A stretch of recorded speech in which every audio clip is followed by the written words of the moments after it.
நம்மளோட ஃப்ரண்ட் யார்டில் நிறைய பில்லு வந்து போச்சுங்க. நம்ம பேக் யார்ட்லேயே ரொம்ப ஃபோக்கஸ்டாக இருந்ததுனால ஃப்ரண்ட் யார்டில் எதுவுமே பண்ண முடியலங்க.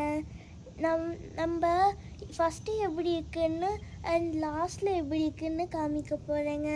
நான் சின்ன சின்ன ஹெல்ப் பண்ணுவேங்க என் அம்மாவுக்கு. லைக் இது மாதிரி டப்பா எடுத்துகிட்டு வந்து கொடுக்குறதுக்கு. என்னால் இவ்வளோ க்ளீன் பண்ண முடியாது, ஸோ அம்மா பண்ணுவாங்க. இங்கே பாருங்க, நம்ம இந்த போர்ஷன் மட்டும்தான் க்ளீன் பண்ண போகிறோங்க. இதில் ஃப்ளவர் செடிஸும் இருக்குது, ஆல்சோ கிராஸஸும் இருக்குங்க. நம்ம இந்த ஸ்மால் போர்ஷன் க்ளீன் பண்ணிட்டோன்னே நம்ம எப்படி இருக்குன்னு காமிக்கிறோங்க. நம்ம இந்த ஸ்மால் போர்ஷன் மட்டும் க்ளீன் பண்ண போகிறோம். இங்கே பாருங்க, நம்ம இப்போ க்ளீன் பண்ணிட்டோம். எவ்வளோ நல்லா இருக்குது பாருங்கள். இப்போ நம்மளுக்கு என்னென்ன செடியெலாம் இருக்குதுன்னு தெரியுங்க. வீட்ஸ் இருந்தால் நல்லா வளராது. இந்த வீடியோ பிடிச்சிருந்தா லைக் பண்ணுங்கள், சப்ஸ்கிரைப் பண்ணுங்கள், ஷேர் பண்ணுங்கள். பாய்.